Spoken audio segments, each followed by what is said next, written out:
different from what you heard in the morning, you see, we are not talking about money now. I mean, we will compare new things with money, intangible things. So the idea is that, the approach of scientific approach or physicist attempts to go into economics and finance, have easier life with time series, with money and so on, and as we have seen, and it is also normal. But now we try something else. We try to measure intangible. So this is a new approach. Personally, I ran into this subject by chance a few years ago, but as you see from the collaborators, it got very popular. So what do we want to do? Let me make a very simple example. So in the next slide, you have, you see, this is a report about a very precise problem. Will sub-Saharan countries be able to become industrial like Vietnam, like Indonesia, like Philippines, for example. So this is what I heard about more than a year ago at this Stiglitz meeting in Amman, and there was a big report by Dr. Yao Ansu, and this report is very long, and it contains a hell of a lot of data like this. You don't have to go through it, just to show you. So this data typically, industrial production, whatever, education, transportation, and there are 2 or 3 lines. The blue one refers to an average of 12 sub-Saharan countries.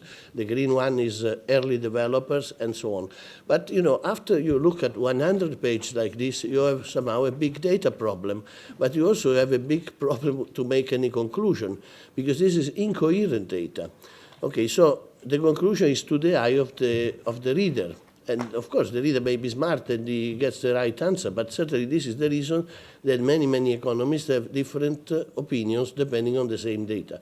So I went home and I tried our method, which now I tell you a little bit about. So our method consists of 1-page answer, this one. So you have in the vertical axis, you have GDP per capita, how much money you make, and in the horizontal axis, you have the fitness, which is our new variable, which means somehow how good you are in terms of industrial competitiveness. These lines you see, each refers to 15 years of development of the corresponding country.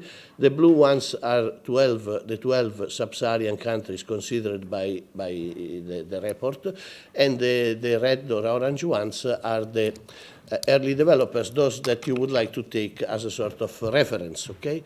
So, as you see, there is a pattern. First you become good, first you increase the fitness, then you increase the GDP. This is a general pattern, as we are going to see into various other examples. And so we have one conclusion. The conclusion is the 2 groups are basically disjoint, so it's not very optimistic, except 3 cases, Kenya, Senegal, and Uganda. You can read, those that are closer to the orange.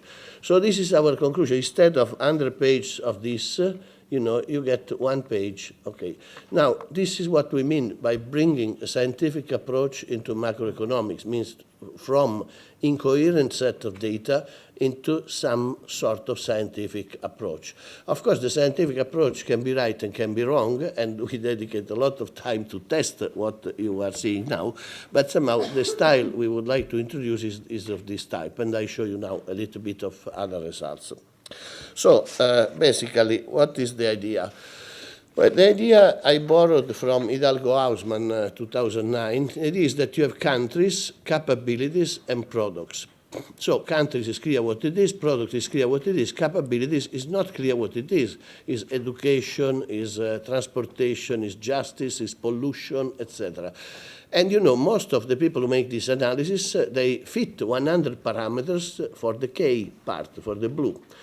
But this is not very nice in a way. I mean, it can be useful, but so the idea was that if you want to measure this blue stuff, you better eliminate from the data. So the first message is big data first requires a selection of data, because big data is big noise. If you don't have some insight, some clue into the data, you get just overwhelmed by the confusion of the numbers. So the idea is that as you argue in the price of a stock, that the price of a stock discounts all the information you may have on the stock, and this is questionable in many ways, but here it's much less questionable. You say, look, no matter what are the details of this K, but if you have a certain good government or bad government and so on, this will reflect in the set of products that you make. So the idea is, in order to measure the blue stuff, the intermediate stuff, you somehow have to eliminate from the analysis, and of course then you go back to it. But the idea is to go on the bipartite metrics, countries and products, and try with the suitable algorithm for the products to assess the fitness, which is the overall measure of the competitiveness of the capabilities. Okay, now this requires a little bit of technical analysis. You know, how do you do this? This is a similar problem as Google in a way, but okay, that was what was tried before. So basically the data are the UN data on which country produces which product. It is interesting to see them aggregated in this way. Vertical axis are countries, top are the most competitive countries, horizontal axis are products, on the right the most technological, and you see that the top countries produce the top products, but also produce a lot of other products. As you see, the top line is dark everywhere. Now this was a discovery because it contradicts what David Ricardo argued, that a country should do what is the best it can do and forget the rest. It's not true. This is like an ecosystem. So this diversification is a key word. It has similarities with ecology, with bio stuff, and so on. So, okay, then the question is, how do you go from qualitative to quantitative? And this is where we depart from the previous previous work. I cannot go into the argument. It doesn't work? Okay. So basically, the idea is that, you get from this analysis of network and of products, you get an information a little bit in the spirit of Google PageRank. And so you get the information on the right, metric for intangible, how good you are. Then you compare how good you are with how much money you make, and this gives you a measure of your hidden potential. So there is a dynamics due to the fact that you measure two things. If you just measure money, is static, is fixed. If you know you have a lot of potential with respect to the money you make, this allows a certain type of probabilistic forecasting. I cannot have time to tell you why we decided for this algorithm. It's maybe you like it or not. There are papers to discuss this in detail. But basically, this is different from Google. And my point of view is that for economics, Google is not good, and that was what was tried before. And so you have an algorithm that, given the products you make, gives you the F, which is the fitness for each country, and the Q, which is the complexity of each product. Let's make some example. For example, we apply it to the question of the poverty trap. So this is a plot of diversification versus fitness as computed with this algorithm. And you see something very interesting, that the right side, each dot is a country, the right side are the industrial countries. So this means that if you increase a little bit the horizontal axis, you invent the laser, for example, and you increase a little bit the horizontal, then on the vertical, you make many more products, because these products are combinatorial. But if you are in the green region that we call the poverty trap, I mean, not us, I mean, it's a well-known definition, then if you increase a little bit your skill, you don't do many more products, because the idea is that that is a subsistence economy. So you see, this algorithm permits the identification of the crossover of these two lines as the level of fitness that permits to go from pre-industrial, from the poverty trap, into an industrial country. And you can imagine this has interest in many ways. The next thing is one of the first tests we made. We made an analysis of the so-called BRIC countries, Brazil, Russia, India, China. The head of Goldman Sachs in 2001 argued that these four countries will dominate the world economy for 50 years. Now, as far as I know, nobody believes this anymore. But you can see that he was under the impression given by the GDP, which is on the left, where all are very high up and they are growing and so on. If you would have measured the fitness on the right, you see first that the difference between countries is very big, but the trend is also very different. So already 10 years ago, we could have concluded that China is extremely strong industrial competitiveness, India is pretty good, Brazil is problematic, and Russia is pretty terrible, okay? Now, I would say most people, even the common wisdom analysts, they would agree with this, but as you see, opening up the window given by the fitness would have anticipated this information. Then the main graph I can show you is this one. For example, we are in 95, and we have, again, GDP versus fitness. And you can see on the right, China. Now, the red line in the middle is a sort of an indicator of an equilibrium, which is not the standard equilibrium. It's equilibrium of fitness versus GDP. It means that if you are around there, your GDP per capita is somehow equilibrated with your skill, with your fitness, okay? If you are below as China is on the right bottom part, this means you have a hell of a lot of fitness, you have a lot of potential, but this potential is still hidden, so it has still to be developed. As you can see in the next 15 years, you see now a lot of trajectories, but look at China. China is the reddish or pink on the right. As you see, this idea that that information was somehow providing a nice forecast is correct, because China indeed went up like hell. For the rest, I have to make a guide to your eye by making a coarse graining. You see, so each block, you make the average of the trajectories and define a sort of an arrow, which is the average of the trajectories. And here you see something very interesting. You see two regions. The green one is a region which is laminar in the somehow technical dynamical system language. It means regular, like if you go on a sailboat and the wind is steady, you can predict where you go. I mean, it's easy to go. On the left, you have chaotic. So this means that forecasting is extremely heterogeneous, and therefore all the methods based on regressions are highly questionable. Not only this is the bad thing, but the good thing is that you can use the heterogeneity and you can go and pick locally how to do a local forecasting, which in some cases can be of very high quality. So the idea is similar to weather forecasting. You see, this is North America. The red part is where weather forecasting is pretty accurate. The blue one is not so accurate because the winds and the mountains and so on. So we believe economics should absorb this type of concepts from dynamical system, and the forecasting should not be based anymore on the global regression. The regression would put together the laminar, which is highly quality information, with the chaotic, and therefore you lose what you may gain positively. So this, okay, there was a big discussion a few months ago in Nature. This is a movie, but I don't show it. If you are interested, there was a Nature editorial on this question, how much you can forecast. Now, forecasting is a difficult subject. Also, after this paper, I got a lot of questions from media and journalists and so on. So I had problems, about forecasting, and I wanted to make clear that the best guy who make forecasting is the Mago Otelma, who is a well-known figure in Italy, and he can do very good forecasting on everything. We cannot do this, unfortunately. We are like technicians. So what we do, we take a racing car, and we measure the power of the engine. This we can do pretty accurately, apparently better than before. There are other elements. There is the driver, which is politics. There is the gasoline, which is finance. And so maybe you can make this metaphor a little more. So we analyze this. Given this engine with a certain power, you can ask how fast this car will go in a certain circuit.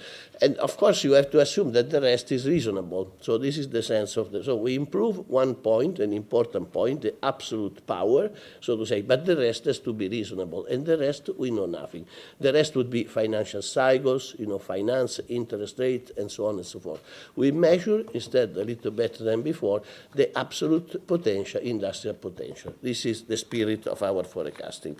Having said this, we can go into, I've discussed briefly the story of the BRIC countries. Now we can go on a discussion of today. What happens to China? Okay, it's on the newspaper every day. A few months ago, there was a Financial Times argument. What goes up must eventually come down, even China. This was based on a paper by Larry Summer and Prickett. And this paper argued regression to the mean is what we should expect. So the idea is China has grown more than 5% for 20 years, this is very strange. Any moment it should stop. It should stop doesn't mean that it goes from 8 to 6. It means it goes to about 2 or 0. Why they think so? Because they compare China with Brazil, okay? And Brazil, after 10 years of growth above 5%, went to 0, really. So the argument is that the strange thing is if it continues, we should expect that it does not, that it stops. Okay, now I show you how, arguing with these new methods, we can argue that Larry Summers is wrong. Why is he wrong? Because if you show, you see this always GDP versus fitness, you can see Brazil in the middle income trap. You see, Brazil has already reached the equilibrium line. So our idea is that the hidden potential is the distance from the diagonal line. And you would never dream that China, which is on the right, is following Brazil. Why they think China is following Brazil? Because they don't have the horizontal axis, they don't have the fitness. So if you project everything on the left axis, you see that Brazil has a GDP per capita a little bit higher than China, and you may think China is going after Brazil. But that's not what happens when you have a two-dimensional view with the fitness. So in any case, we argue that China has an industrial potential, as you see, the dashed line, which still has a margin before it reaches equilibrium, and in case is more similar to Japan of 20 years ago rather than to Brazil. This is on the basis of these things. I mean, of course, the idea is that this is more or less right, but certainly this is more information than one variable. Now let me scan through, I think you got the idea. So this is the forecasting of growth of countries, which can be used, for example, in an investment fund by the Azimuth institution, financial institution. This is another case. If you go on the left, you see you begin to suffer for the chaoticity, and so you get a much less controllable signal. You can grow, you can do more sophisticated things. This is the space of products for Sweden.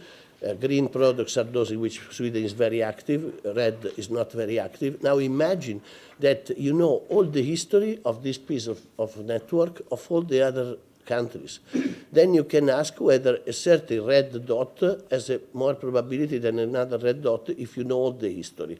By summing up all the history with machine learning methods, and this is a rather sophisticated approach, then you can get not only how much China will grow with respect to Brazil, but also which sectors are expected to grow more. For example, here you see a precise example.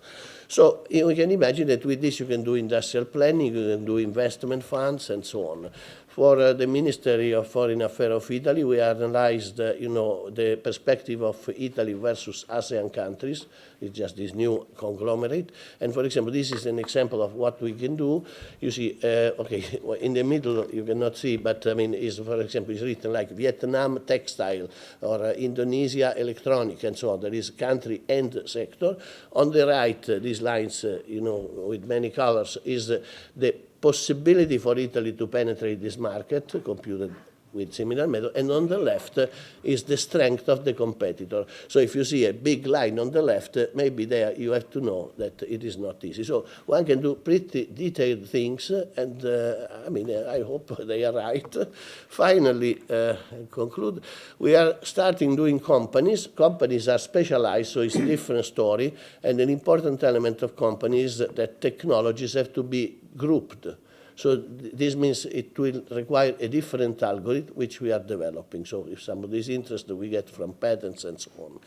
Other things, we have done the scientific competitiveness. I just mentioned, I don't go into it, but you can say how competitive you are scientifically instead of products. And finally, let me mention a very interesting comparison between this type of bipartite economic network and the ecology. So Miguel Munoz of Granada has shown that the plants and pollinator network works perfectly well with the algorithm we have introduced. So this opens up a big connection between economy and ecology, which we also are exploring at the genomic level. Finally, and I really close, okay, big data is a start. So this work had pretty good impact for policymakers, apart from scientific.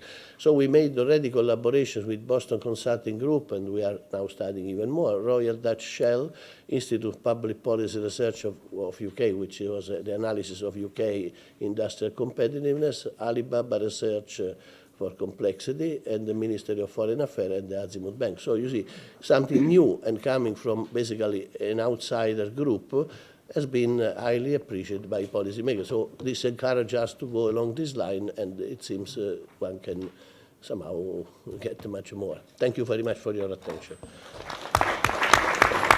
But please thank our panelists.